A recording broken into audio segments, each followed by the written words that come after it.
You think you are using AI well, but you are probably using it the wrong way. Many people jump into ChatGPT, type whatever comes to mind, and then complain it's useless. But if you ask the wrong thing, you'll get the wrong reply. And instead of saving time, you'll lose it. In this video, I'll show you smarter ways to use AI. I personally save over 10 hours every week with these techniques. Without wasting time, let's get started. First of all, if you can understand what AI is and how it works, the results we get will be better. In AI models, there are already billions of training parameters. Whenever you enter an input, it compares it with the existing training parameters and writes a response by predicting. That's why input quality is important. The better the input you provide, the better it will compare, predict and respond. For this reason, we wouldn't be wrong to say that AI doesn't actually think, because essentially what it does is predict the next word. From this, we can reach another conclusion. AI does not always give correct outputs. If there are problems in the training set, or if the predicted words are wrong, the results also comes out wrong. For this reason, I'd advise you to verify the outputs on your own. Rather than depending solely on AI, it's smarter to treat it as a helper that makes tasks easier. Now, let's move on to how we can use it effectively. If we briefly name these methods, we can call them CERDB.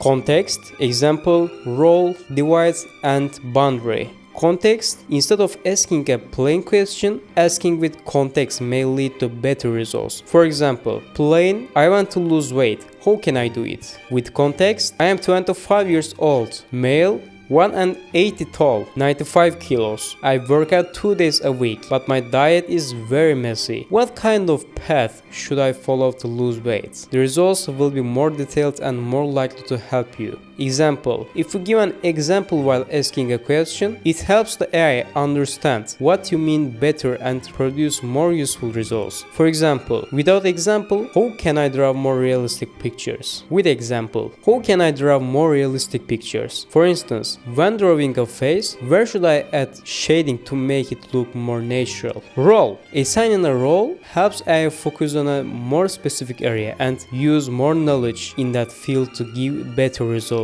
For example, you can assign it a role before entering a prompt. Without role, give me an opening advice in chess. With role, you are a master chess coach. Give me an opening advice in chess. Divide. If you enter a very complex input all at once, it may make it harder for the AI to understand, and the quality of answer you get may be affected. That's why dividing your input into parts can help you get more effective answers. For example, without dividing, my computer has slowed down, programs won't open, my internet also disconnects, and I'm having storage issues on my phone. How can I fix all these? By dividing, my computer is running slowly. What can I do to speed it up? My internet keeps disconnecting. What could be the reason? My phone storage is full. How can I free up space? Boundary. If you want the result to be more precise, you should set boundaries and specify the details you don't want. For example, without a boundary, make a travel plan. With boundary, make a 3-day travel plan. My budget should not exceed $5,000. I want to see museums and historical places, but don't suggest nightlife. These methods can be expanded, but basically they are fundamental and can greatly simplify your work. Also, you may use some of these methods and skip others, depending entirely on your purpose. There is no need to use all of them at once, but there are still some things you can do to make it even easier. For example, you can also get help from ChatGPT when setting these methods. You can tell ChatGPT that you want to assign it a role for training, explain what you want it to do, and ask it to write tasks for you in a way that can be practiced regularly. For instance, to train GPT, organize what I wrote as a role and goal. You will be a fitness trainer, and I want to exercise for 30 minutes every day. Prepare a program for me from easy to hard whenever I want. If you ask how we can make it even easier, you can add automation. For example, in ChatGPT's GPT section, you can automate the tasks you do regularly according to your own own needs and save time. For example, I am preparing for the IELTS exam and I regularly write writing practice essays. I also want ChatGPT to evaluate my answers to get feedback. While evaluating me, I enter the band score criteria one by one so that it knows what IELTS criticize at each level. But doing this every time I open ChatGPT can be really tiring. That's why I created a new GPT and used the necessary rules I mentioned for this automation. At first, I assigned it a role and told it, "You are an IELTS writing evaluation expert." Then I gave it a purpose and explained, "You are an expert in evaluating IELTS writing test 2 essays. You have reviewed tens of thousands of student essays and guided many learners to improve their performance." Then I defined its tasks and explained them in the same way. After that, I also wrote down what to do and band descriptions one by one. Sometimes, when the outputs are this long, it may not be enough to train GPT. In such cases, you can save these writings into a file and upload it to GPTs, which will also solve the character limit problem. And I can also show you another nice prefix, which is a news summarizer in 3 sentences. All you need to do is copy all text in the website and paste it into the summarizer. Then it gives the results. And again, I created this GPT using the same methods. I assigned it a role. You're a news editor. Then I gave a task. Your duty is to create short summarizes of exactly 3 sentences for one or more given news stories, focusing on naturality and accuracy. Then